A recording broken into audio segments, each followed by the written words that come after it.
Another month has ended, so that means it is time to wrap up what we have read. So I didn't read a whole bunch of manga, but I did read a good many. I read a lot of new releases this month, and I read a lot of high school romance, so I'm gonna need some like hardcore fantasy to like break it up. I also read one novel that I want to, or novella that I want to briefly talk about because it had such an impact on me. Let us start. The novella that I read was Idol Burning by Rin Usami. So this is a novella about a girl who has like a favorite idol, like pop star, and he gets into some sort of scandal. He like attacks a fan or something like that, and it's sort of like her desire to want to support him more, even more in this like troubling time. And it's really a commentary about like idol culture and this concept of like living for your idol and stuff like that. And I found this book very relatable and also very scary. So I am a lover of Japanese idols. I love Johnny's idols with my whole heart. There was a lot of stuff in this novel that really felt very familiar to me. Maybe some things that I have said or done, or things that I have seen around in kind of like my fandom spaces. So it was really a very like hard-hitting and sort of I wouldn't say eye-opening read, but kind of eye-opening. I know kind of like the effects of like intense idol standing, if you will, and I don't know, it was just really interesting to read and also see a book that like kind of like really accurately depicts the way that idol fan culture can be bad. But also it gave me a little bit of hope. It's really about kind of like picking yourself up after something terrible happens or something that kind of like shakes you to your core, and how are you going to react to that, and how are you going to pick up the pieces. So it was really, really very, very good. So really, if you are a part of any sort of fandom, this is a great read, especially if you're in some sort of like idol fandom. I feel like Johnny's fandom or like J-pop fandom would be the most applicable because it is a Japanese book, but if you are a K-pop stan, I feel like many of the things in this book will feel very familiar to you. I do want to put some trigger warnings on this book. There is disordered eating in this. There is depression and anxiety and kind of like toxic fan culture. That's what the whole book is about. But please be careful when you read this. I feel like you should be in a really good headspace. If you feel like you're kind of like tend to kind of dive really deep and get really, really hardcore in maybe not so healthy ways, then maybe this book isn't right for you to read right now. Just be in a good headspace when you read this book, I feel like. But it was really, really good. I really enjoyed reading this a lot. So on to the manga. So let's start with the fantasy manga because that is the least amount.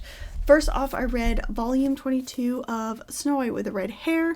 I love this series. I'm not going to talk too much about the plot because we are 22 volumes in, but I feel like this volume had a little bit of like light political dealings going on. Like, you're not going to get hardcore politics with Snow White with the Red Hair because Snow White with the Red Hair is kind of like a cozy, comfy vibes only sort of read. You're not going to get so many like really, really hard-hitting politics sort of stuff like that's very generally very peaceful.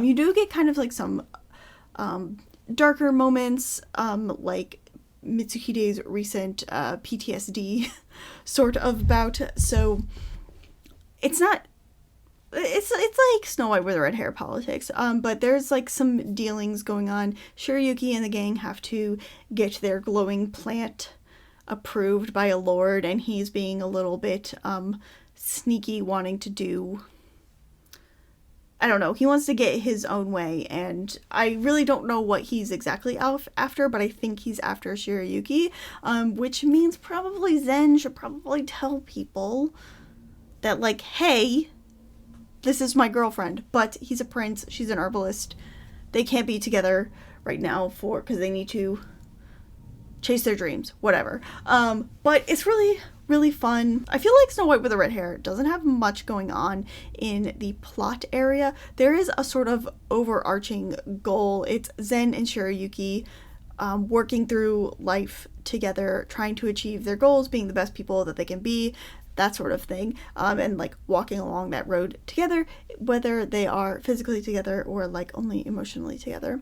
So that's the plot of Snow White with the Red Hair. So it's very light on the plot. So we get a lot of like vignettes of kind of them on this like journey of being their best selves or whatever. I don't read Snow White with the Red Hair really for the plot. I read Snow White with the Red Hair for the like lighthearted fantasy world that doesn't have a lot of violence, for the cute romance, the good characters, and just like the overall cozy, comfy vibes that this series has. I will probably never stop reading this series. My favorite character has already betrayed me in this series, and I'm still reading it. So I feel like it is just something that I need every few months to read some more of. It's really cute. This volume is really cute. All the characters look really good. There's a ball, so you get to see everybody dressed up. Ryu has grown up a lot, so you get to kind of see him growing up, and that's really cute. He's like probably like a teenager now. I don't really know how old he is, but he is definitely much taller. You get to see Kiki all dressed up at a ball, Shirayuki at a ball. It's really, really fun. No Zen at the ball, but he does show up later, so that's good, I guess. Someday they will dance together. Someday. The men look so good. There's this one panel of Mitsuhide and Zen kind of like chatting at the end of their day. They're kind of like winding down. Mitsuhide still in like his guard uniform, which has changed, and it looks very good. It's like dark colored, really, really good. And like Zen is more dressed down. He's just got like the button up on, the sleeves rolled up, the top button undone. It's so good. It's so good. I love manga boys. I love good manga boys. Okay. Very good. Staple in my collection. It's the best. And so now some other stuff that's not super cozy, comfy vibes, but still kind of cute. I read the first 2 volumes of My Happy Marriage. This is a historical fantasy shoujo series that is based off of a light novel, and they're going really, really hard with the promotions for this. So there's the light novel, and then they made the manga, and then there's going to be an anime later this year and a live action movie. So they are going really hard on the My Happy Marriage, and I can see why, because it's really good. I thought this was going to be just like cute historical kind of fantasy sort of manga, but it's really, really good. Like, the romance part is really interesting, and the magic is also really interesting. You don't see a lot. They don't really explain a lot about the magic system here. It seems to be one of those things where you're going to kind of learn about it as you go, but just the things that they can do and the kind of things that are going on and kind of like the deeper levels of this story are really, really interesting. I was very surprised that I liked the kind of supernatural element of this. So this is the story about Mio, and she is abused by her family. I'm not gonna sugarcoat it. She is abused by her family. It's sort of a Cinderella's type of story. She is once loved by her parents. Her mom dies, then her dad remarries, and they find out that she's not like magically gifted like she should have been, and they treat her terribly. The mother is evil. The dad is very mean to his daughter. It's like a really bad Cinderella situation. There's an evil stepsister too. Like, Cinderella's story is kind of where we're going. And so she is treated worse. Mio is treated worse than a servant.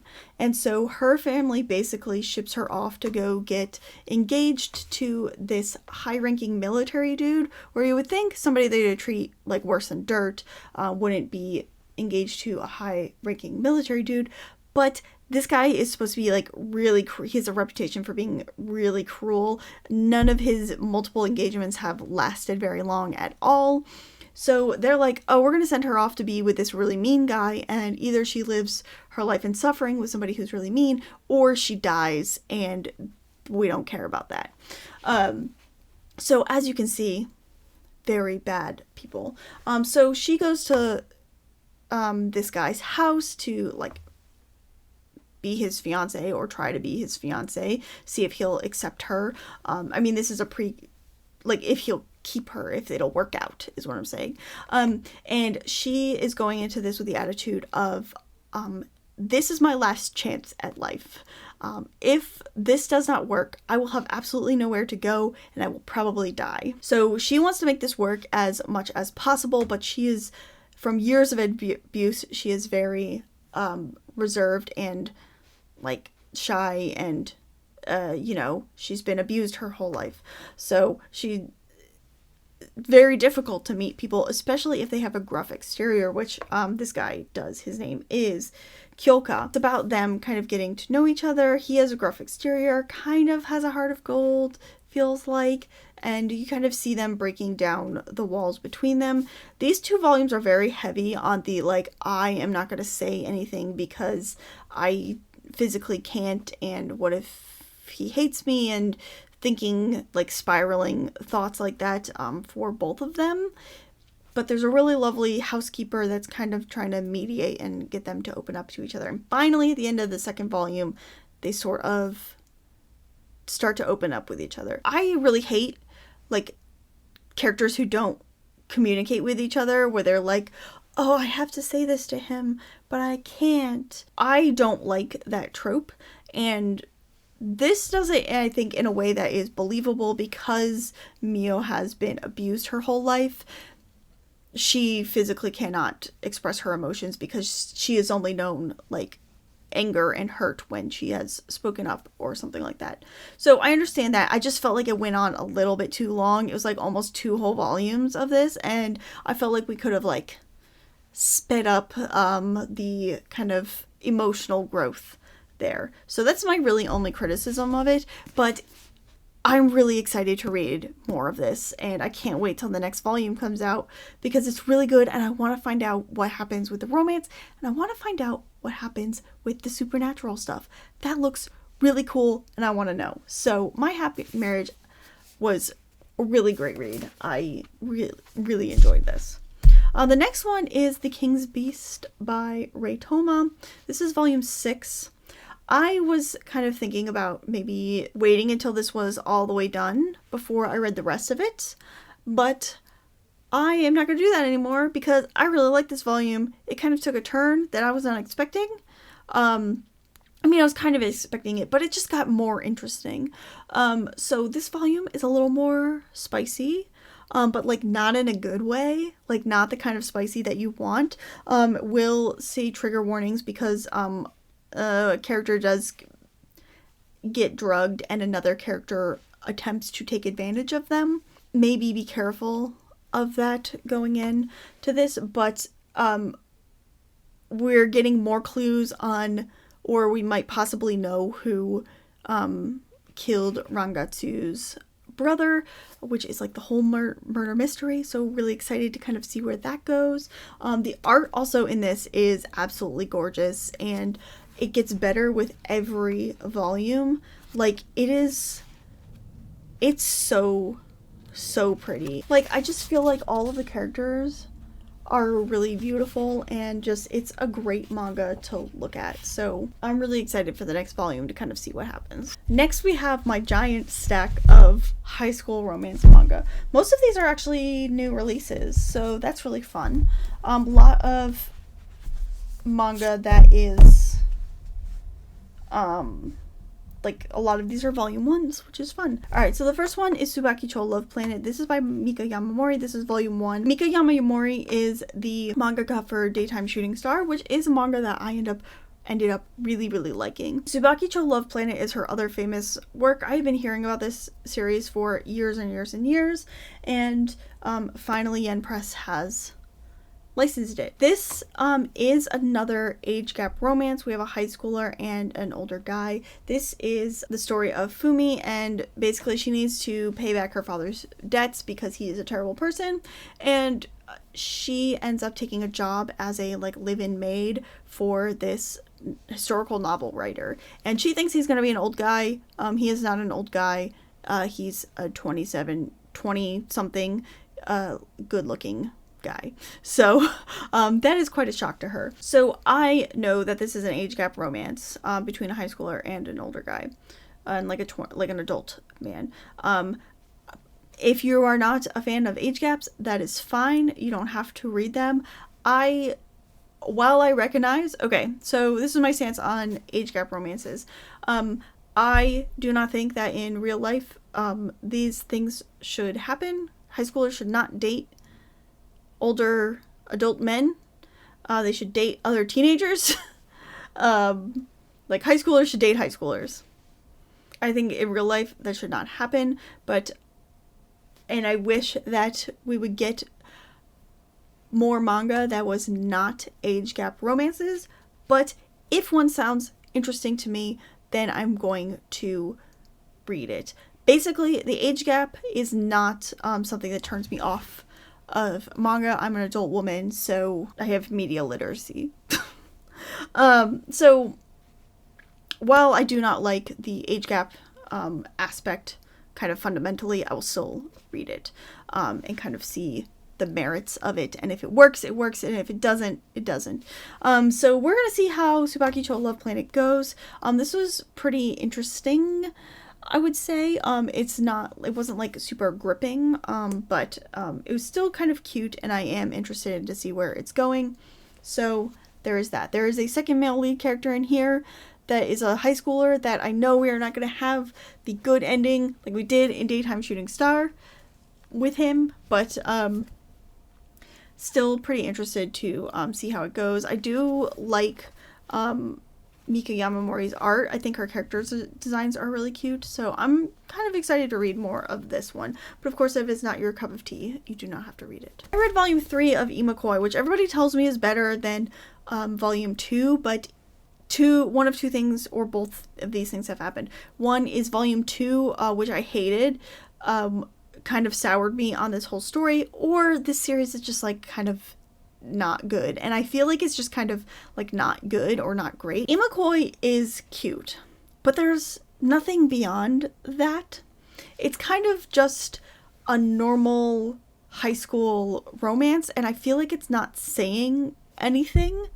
Yeah, it's about this girl who didn't want to miss out on a chance of love, so she just asks out the first boy that was nice to her, but it doesn't feel like there's anything there. I don't feel the chemistry between the two characters. I don't really like the character designs. There's just nothing really special that stands out to me with this manga. I feel like it's just saying that, like, romance in high school is cute. Like, there's not a lot. I don't feel like there's a lot here. Which I feel like is why they like threw in that like weird sister thing in volume 2. I don't know. I'm just like not. There's like one moment in here that I was like, oh, that's really, really cute. But the rest of it, I'm just kind of like, I don't like the character designs. I already said that. But yeah, it's just not really a standout series for me. I'm probably not going to pre-order this anymore. I'll probably read the rest of it, but I am not going to jump at the chance to read any more volumes of this. I'll probably read it once it's done. That sort of thing. So yeah, not super great on Imokoi, kind of in the middle. Like, it's okay. Then we have A Condition Called Love. This is volume 1 of this series. It was printed digitally by Kodansha, and they have finally printed print copies of it, obviously. So this is a high school romance story about two characters that kind of just start dating at the beginning of it. So it sounds kind of similar to Imokoi, but it's so much better than Imokoi just from one volume. So Imokoi is about Hotaru and Hananoi. And Hotaru has never really kind of thought about love and relationships at all. It's just like not anything that's on her mind. And Hananoi is a guy who like throws himself into every single relationship. With every single relationship, he's like, this is the best relationship ever. Like he throws himself into it.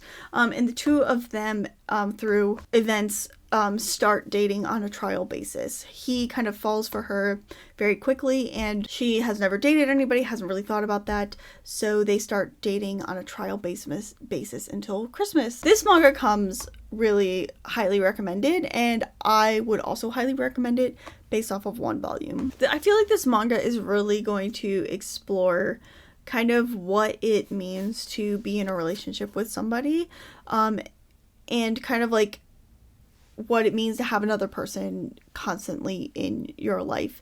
Somebody who is there, who is like going to like be your number one fan, that sort of thing. It seems like it's gonna be a really like kind of like sweet high school romance with maybe some rocky patches along the way, but I feel like it's gonna be kind of like realistic and really fun and cute and sweet. So I really liked this volume, and I feel like it has a lot of potential, and I'm really excited to see where it goes. Alright, so next is another new volume. I think this came out in December, so I'm reading it a little bit late, but it is volume 1 of Rainbow Days.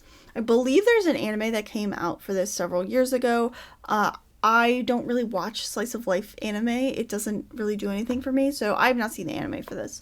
But this is about a bunch of high school boys, and they're kind of like love and relationships. We have Natsuki, who is like has a real golden retriever boy energy. He kind of like falls in love really quickly.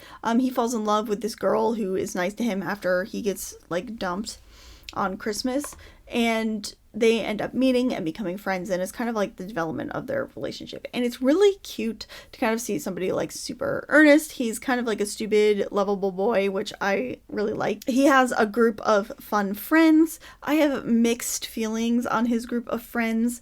There is a guy who is like kind of an otaku character. He dates like a cosplayer. He's pretty cool. There's another guy who is a player who I feel like is just like using dating a bunch of girls to hide something. And then there's another guy who's into like a lot of weird like sexy sex time things, like a lot of weird kinks, and I don't like him. He's very weird, so that was a weird choice for a friend, for a high schooler. Weird choice. But anyway, it seems like a fun friend group. So it's just going to be kind of like their love and relationships in high school, and it's going to be about Natsuki and this other girl, and it's just really, I just had a really good time with it. It's really fun. I like reading manga, like shoujo manga about stupid boys, like in high school. It's really fun. Seiho Boys High School was also has the same kind of energy as this, and that's just about a bunch of stupid high school boys, and it's just really fun and innocent and like just the joy of youth, I guess. So this was really fun. I can't wait for the next volume. And finally, it's here. Honey Lemon Soda, Volume 1. Yen Press, you did it. You brought her to English. You brought her to us, and I am forever grateful. Honey Lemon Soda is probably one of the most popular, if not the most popular, like modern shoujo right now. It is constantly like in the top charts, sells really well. It's really good. It's really fun. It's about Uka, and she is bullied in middle school. When she gets to high school, she wants to become like outgoing and have friends and stuff like that, and it doesn't really work out. She can't bring herself to do it. Then she meets Miura, who helps her kind of like he's like really refreshing to him, like Honey Lemon Soda, and he kind of helps her see like a way out of her old personality, you know. He kind of helps push her along to speak up and to make friends and that sort of thing.